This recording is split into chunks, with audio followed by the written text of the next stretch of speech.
और यूएस से डिपोर्ट किए गए भारतीय पहुंचे अमृतसर और अमेरिका से भारतीयों को लेकर विमान पहुंचा और भारतीय प्रवासियों को लेकर ये विमान अमेरिका से आया है। दरअसल अमेरिका के 104 भारतीयों को अमृतसर लाया गया है और डिपोर्ट किए गए ये सभी 104 भारतीय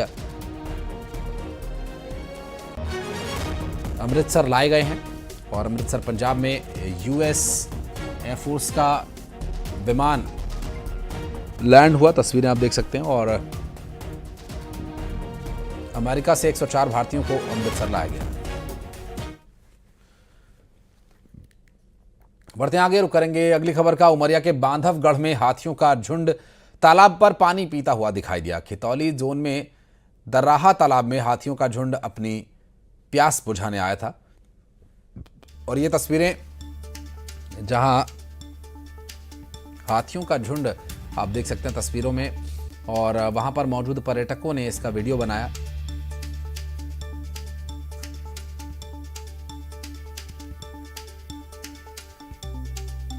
और हाथियों का झुंड तालाब पर पानी पीने के लिए पहुंचा था और इस झुंड में करीब 15 से 20 हाथियों के होने का दावा किया जा रहा है। कुछ हाथी पानी पी रहे हैं तो कुछ जंगल में विचरण कर रहे हैं।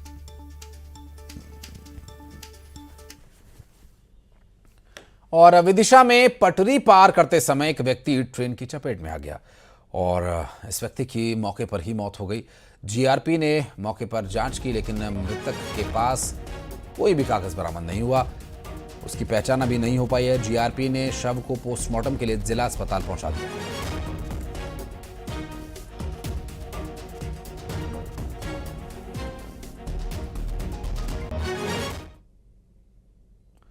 और सतना से बड़ी खबर, तहसील रीडर को गिरफ्तार किया गया 4000 रुपए की रिश्वत लेते हुए। आपको बता दें कि बिरसिंहपुर तहसील में रीडर रंगे हाथ जमीन बंटवारे के लिए आवेदन करने के लिए पहुंचा। जो अभ्यर्थी था, आवेदन करता था, माफ कीजिएगा, उसके द्वारा इस बारे में जानकारी दी गई थी। आवेदन के लिए रिश्वत मांगी जा रही थी। रीवा लोकायुक्त पुलिस ने कार्रवाई की है। और टीकमगढ़ में सरकारी स्कूल्स की हालत बेहद खराब है। शासकीय प्राथमिक स्कूल डुमरू भाटा की बात करें तो ये हाल बेहाल बदहाल हो चुका है, मुहाल और निढाल भी हो चुका है। स्कूल परिसर के बाहर गंदगी का ढेर लगा हुआ है, गंदा पानी भरा हुआ है। स्कूल के अंदर भी कुछ इसी तरह का आलम है और स्कूल में बच्चों के लिए साफ पीने के पानी तक का इंतजाम नहीं। नल तो लगा हुआ है लेकिन मोटर खराब हो जाने की वजह से वो चल नहीं पाता। वहीं शौचालय की बात करें तो शौचालय भी टूटे फूटी हालत में है। इतना ही नहीं, शौचालय की छत भी गायब है। स्कूल के शिक्षकों और छात्रों की माने तो यहाँ पर दुर्गंध की वजह से आना जाना भी मुश्किल है। आपके स्कूल में क्या व्यवस्था है जिस तरीके की? बस ये बाहर कचरा फैला है, गंदगी है बहुत सारी, बदबू आती है। बदबू आती है। तो बच्चे कैसे पढ़ पाते हैं यहाँ पे? अब क्या करें, गांव के लोग डालते हैं कचरा, मना करते तो वो लोग लड़ाई करते। तो शौचालय की क्या व्यवस्था है?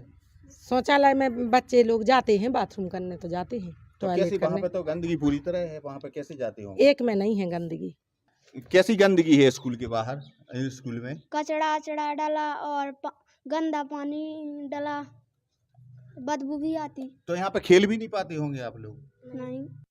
देखिए, इस वक्त हम मौजूद हैं डुमरू भाटा स्कूल के पास, जो शहर से ही लगा हुआ स्कूल है। इस स्कूल में तमाम प्रकार की अव्यवस्थाएं, चारों तरफ गंदगी का आलम है। और दूसरी तस्वीर यह है कि इस स्कूल में गेट तक नहीं है और यहाँ पे देखिए तमाम प्रकार की अव्यवस्थाएं हैं।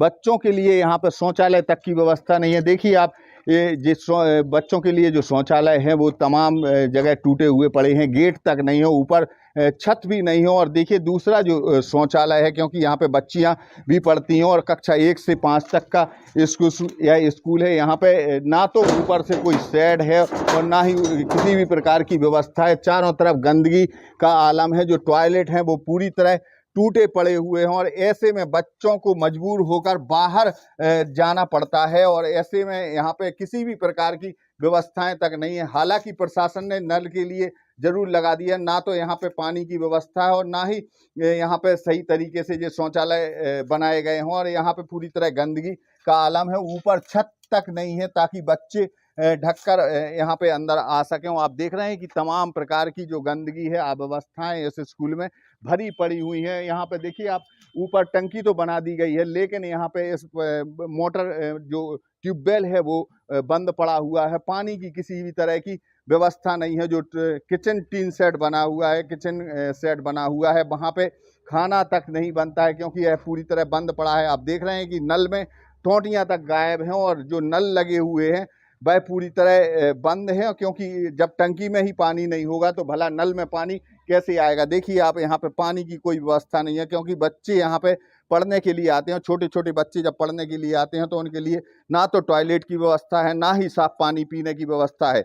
आलम यह है कि यह शहर से लगा हुआ स्कूल है, और इस स्कूल की कंडीशन यह है तो आप साफ अंदाजा लगा सकते हैं कि दूर दराज स्कूलों की हालत क्या होगी। और अगली खबर सतना से, जहां रिटायर्ड एएसआई ठगी का शिकार हो गए। दरअसल बिरसिंहपुर में रिटायर्ड एएसआई जब बैंक से 30,000 रुपए निकालकर अपने घर जा रहे थे, तभी एक शख्स ने उनके कपड़े में गंदगी लगे होने की बात कही। और रिटायर्ड एएसआई ने जब इस गंदगी को साफ करने के लिए हैंडपंप पर वे पहुंचे, तभी युवक उनका बैग लेकर वहां से फरार हो गया। और युवक के दो साथी पास ही में बाइक स्टार्ट करके पहले से ही इंतजार कर रहे थे, और बस पल भर में ही रफू चक्कर हो गए। जानकारी के बाद पुलिस सीसीटीवी कैमरों की मदद से इनकी जांच कर रही है।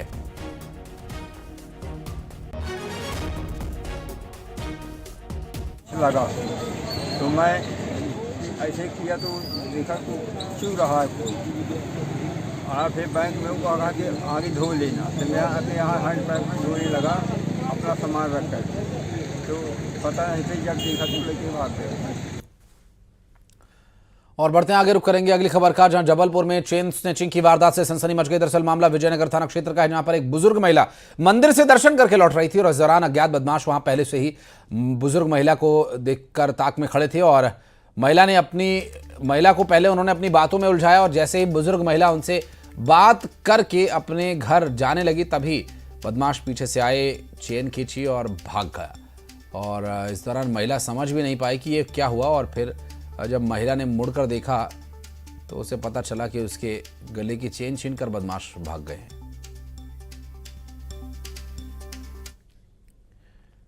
और गुना में जमीन के विवाद में एक युवक ने जहर खा लिया। युवक को इलाज के लिए जिला अस्पताल में भर्ती कराया गया। तो वहीं ये मामला फतेहगढ़ थाना क्षेत्र के धनोरिया का बताया जा रहा है। और जानकारी ये भी है कि थान सिंह नाम के एक शख्स का अपने ही परिजनों से जमीन को लेकर विवाद चल रहा था, और थान सिंह जमीन पर कब्जा करना चाहता था। इसको लेकर उसका बड़े भाई और परिजनों से विवाद हुआ, और विवाद के बाद उसने जहर खा लिया। संदीप हमारे सहयोगी इस वक्त हमारे साथ जुड़ के बात करेंगे उनसे। संदीप, क्या था विवाद की बात यहां तक आ पहुंची? बिल्कुल, मैं आपको बता दूं, ग्राम धनौरिया का मामला है। फतेहगढ़ थाना क्षेत्र के धनौरिया गांव का मामला है। जो कृषक था थान सिंह, इसका अपने भाई से और परिजनों से विवाद चल रहा था। वो विवाद सॉल्व नहीं हो पा रहा था। रात को अचानक इनकी आपसी विवाद हो गया, और उससे इसने जहर खा लिया। जिला अस्पताल में से भर्ती किया गया है। फतेहगढ़ पुलिस ने बयान दर्ज कर लिए हैं। अब देखते हैं आगे क्या कार्रवाई होती है। बहुत शुक्रिया।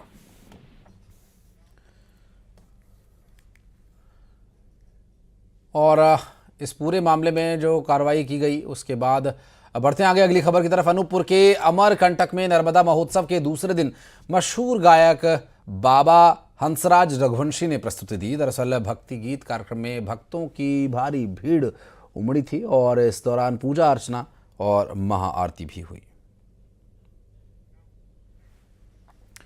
भोपाल से अगली खबर, जहां छेड़छाड़ से परेशान एक छात्रा ने सुसाइड कर लिया, और इसके साथ कोई और नहीं बल्कि इसका क्लास टीचर ही छेड़छाड़ किया करता था। और छेड़छाड़ के आरोप के बारे में पिता से भी बच्ची ने बताया था, और शिकायत दी गई थी इस मामले की। और टीचर नीतीश की तलाश में फिलहाल पुलिस अब जुटी हुई है। और ये टीचर जो बच्ची के साथ छेड़छाड़ की वारदात को अंजाम देता था, पुलिस इसे तलाश रही है।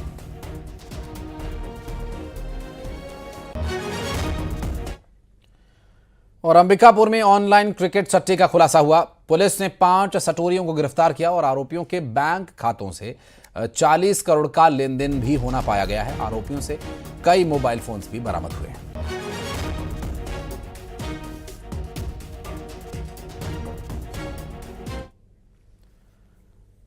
और कवर्धा में शराब के खिलाफ आबकारी विभाग ने बड़ी कार्रवाई की। अवैध रूप से ये शराब जहां एक आरोपी को पुलिस ने गिरफ्तार किया गया और करीब 20 लाख रुपए की अवैध शराब जब्त की गई है। मध्य प्रदेश से ये अवैध शराब लाई गई थी। मिनी ट्रक से शराब की तस्करी की जा रही थी और चिल्फी थाना के आबकारी चेक पोस्ट पर यह एक्शन लिया गया।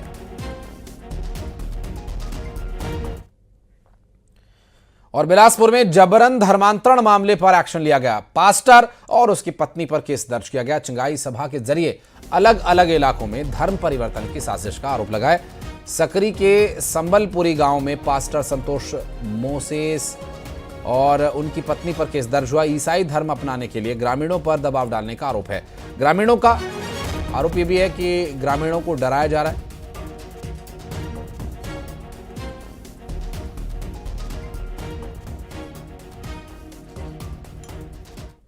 और खैरागढ़ वन मंडल में बाघ होने की पुष्टि हो चुकी है। बाघ के सामने की तस्वीरें भी आई हैं और बाघ के देखे जाने का दावा किया गया है। और आपको बता दें कि इलाके में सतर्कता हालांकि बढ़ा दी गई है।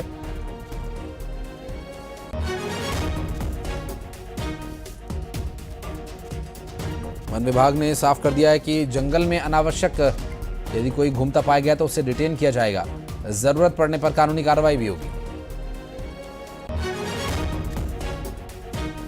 खैरागढ़ एवं डोंगरगढ़ वन परिक्षेत्र में बाघ के होने की बात निकलकर लोगों के बीच में सामने आ रही थी। आज हमारे साथ मौजूद हैं आलोक तिवारी सर।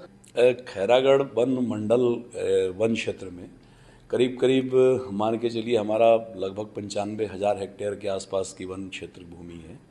उसमें एक बाघ का मूवमेंट है। ये पुराना कॉरिडोर है, तो इसमें चूंकि एक ऐसा गलियारा जो स्थापित गलियारा है, इसमें बाघ पहले भी आते रहे हैं और आते हैं, अपना समय कुछ बिताते हैं, उसके बाद वापस चले जाते हैं। तो इस तरह की गतिविधियां पिछले कुछ दिनों से यहाँ पे बनी हुई थी और आज भी वो डायरेक्ट साइटिंग हुई है इसकी।